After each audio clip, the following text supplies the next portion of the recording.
Hello friends आज का जो टॉपिक है वो है टेम्परेचर स्केल।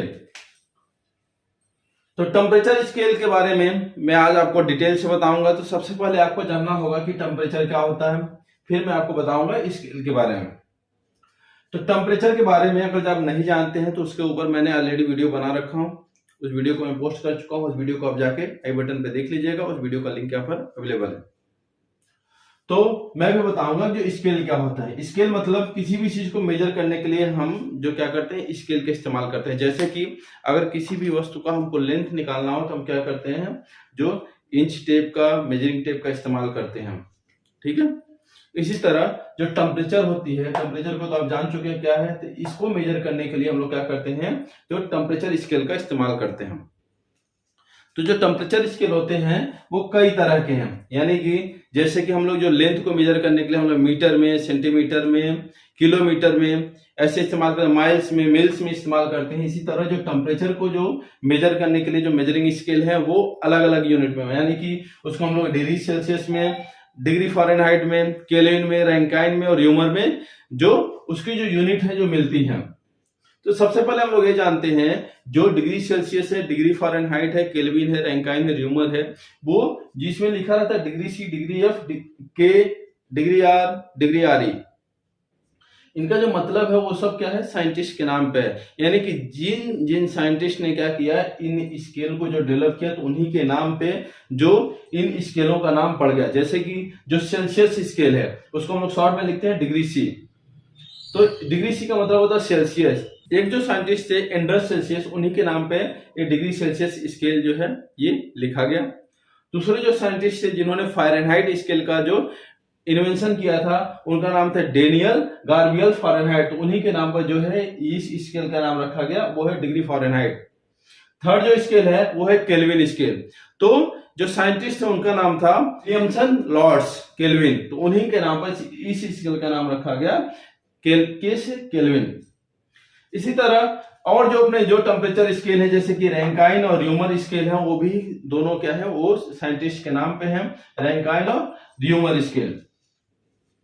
अब ये स्केल होता क्या है, इस स्केल में मैंने देखिए ये स्केल बना रखा है पांचों स्केल, लेकिन सबसे ज्यादा ये जो प्रचलन में क्या होती है, तीन स्केलें आती हैं अपनी, डिग्री सेल्सियस, डिग्री फ़ारेनहाइट और केल्विन स्केल होती है।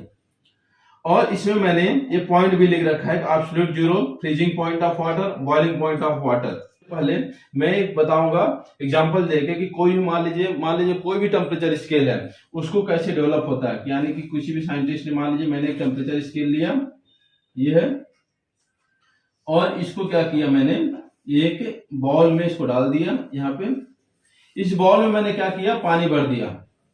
इस बॉल में क्या कर दिया, हमने पानी भर दिया। ये बॉल क्या ओपन है, मतलब जो वायुमंडल का जो प्रेशर है उस प्रेशर पे क्या है, ये बॉल है ओपन है, तो मतलब वायुमंडलीय प्रेशर पे होगा।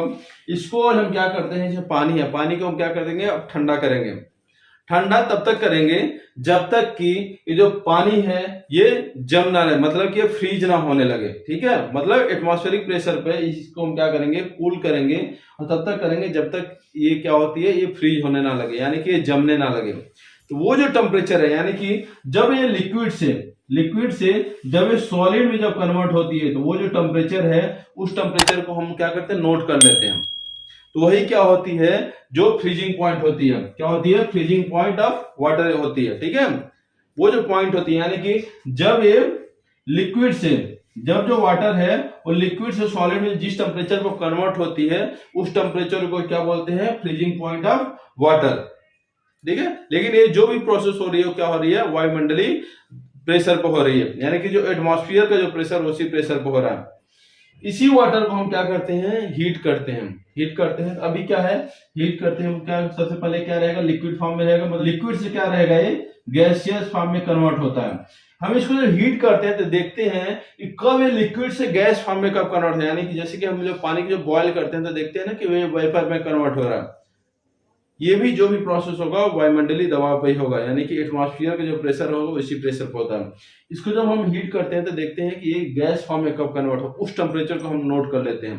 तो वो जो टेम्परेचर होती है वही होती है वाटर की बॉइलिंग पॉइंट ऑफ वाटर की। ठीक है, ये दो चीज क्लियर होगा, boiling point of water, freezing point of water. अब एब्सोल्यूट जीरो टेम्परेचर होता है, इसको मैं बाद में बताऊंगा। तो जितने भी जो टेम्परेचर स्केल हैं, यानी कि जो degree Celsius, degree Fahrenheit, kelvin, Rankine और र्यूमर, सबको जो इन्वेंट हुए तो यही बेस मान के किया गया कि वाटर को अगर हम क्या करते हैं, ठंडा करते हैं, तो वो जो टेम्परेचर है, जिस टेम्परेचर पे जो वाटर क्या होती है, जम जाती है और फ्रीज हो जाती है, उस टेम्परेचर को सबने क्या एक बेस मान लिया। तो जो डिग्री सेल्सियस जो साइंटिस्ट थे उन्होंने माना कि जो वाटर को हम ठंडा करते हैं, जब वो जम जाता है तो उस टेम्परेचर पे इनके स्केल पे जो रीडिंग आती है उसको इन्होंने माना 0 डिग्री सेल्सियस। और इसी तरह जो डिग्री फ़ारेनहाइट है, इन्होंने माना कि हमारे टेम्परेचर स्केल पर वो जो रीडिंग आ रही है वो है 32 डिग्री फ़ारेनहाइट। केल्विन जो साहब थे उन्होंने माना कि हमारे जो टेम्परेचर स्केल पे वो जो रीडिंग थी, जिस टेम्परेचर पे जो वाटर है वो फ्रीज हो गया, वो जो टेम्परेचर 273.15 केल्विन। ऐसे रैंकाइन और र्यूमर में, रैंकाइन में 491.65 डिग्री रैंकाइन, और जो र्यूमर स्केल है उस पर 0 डिग्री आया, र्यूमर आया। ठीक है, तो ये पॉइंट तो आपको सबको समझ में आ गया होगा जो बेस है। ठीक है, इसी तरह इन्होंने बताया कि जब हम पानी को क्या करते हैं, गर्म करते हैं, वाटर को हम हीट करने लगे, तो वो लिक्विड से जैसे ही गैस में कन्वर्ट होती है, वो जो टेम्परेचर है वो डिग्री सेल्सियस पे अगर देखा जाए, वो जो टेम्परेचर मिला, यानी कि वाटर की जो बॉइलिंग पॉइंट मिली वो है 100 डिग्री सेल्सियस। जो फ़ारेनहाइट में मिली, डिग्री फ़ारेनहाइट में मिली वो 212, जो केल्विन पे मिली 373.15, जो रैंकाइन पे मिली वो है 671.67, और जो र्यूमर्स में मिली है वो 80 डिग्री र्यूमर्स मिली।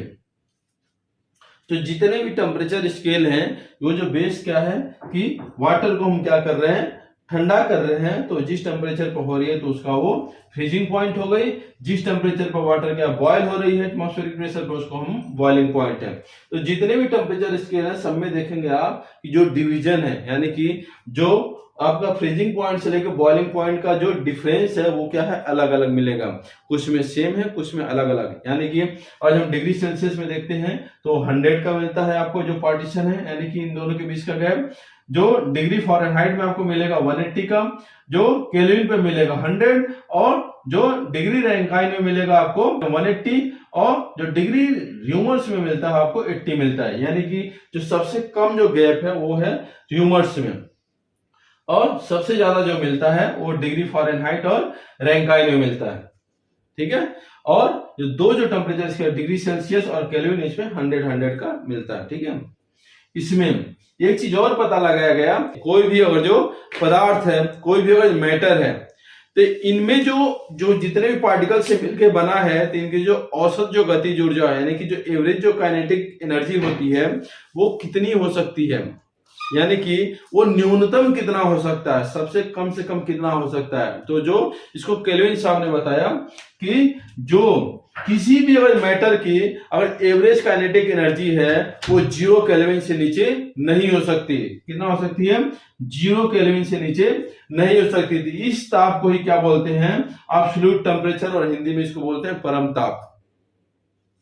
क्या बोलते हैं? परम शून्य ताप उसी को बोला जाता है। यानी कि किसी भी पदार्थ का जो टेम्परेचर है इस टेम्परेचर से नीचे नहीं हो सकता। यानी कि किसी भी पदार्थ की जो पार्टिकल्स होते हैं उनकी जो एवरेज काइनेटिक एनर्जी है वो 0 केल्विन से नीचे नहीं हो सकती।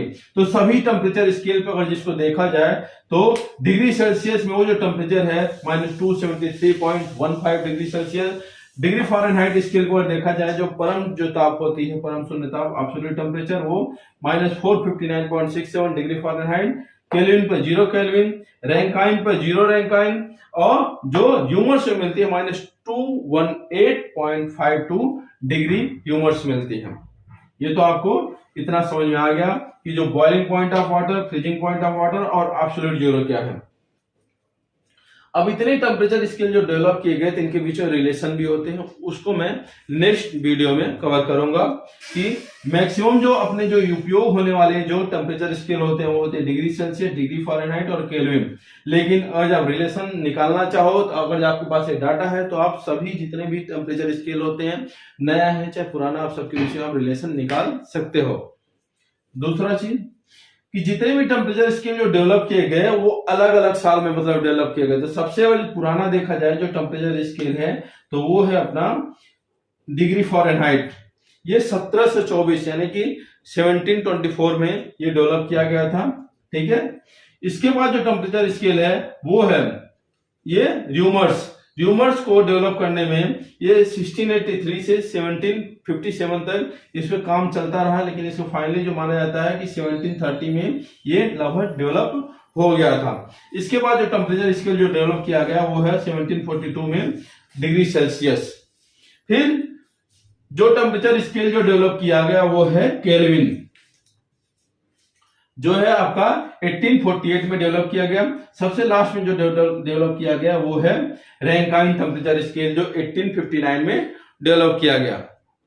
तो ये 5 टेम्परेचर स्केल हैं। तो सबसे ज्यादा आपको जो याद रखना है और जो यूज में आती है वो है डिग्री सेल्सियस, डिग्री फ़ारेनहाइट और डिग्री केल्विन। तो मैंने सबका जो इन्वेंशन जो ईयर था ये भी बता दिया, कौन इसको डेवलप किया ये भी बता दिया, किस ईयर में डेवलप किया, ये कितने बराबर पार्टीशन में होती है, जो टेम्परेचर स्केल को डेवलप करने में जो मुख्य भूमिका होता है, कैसे उसको डेवलप किया गया ये भी मैंने बता दिया।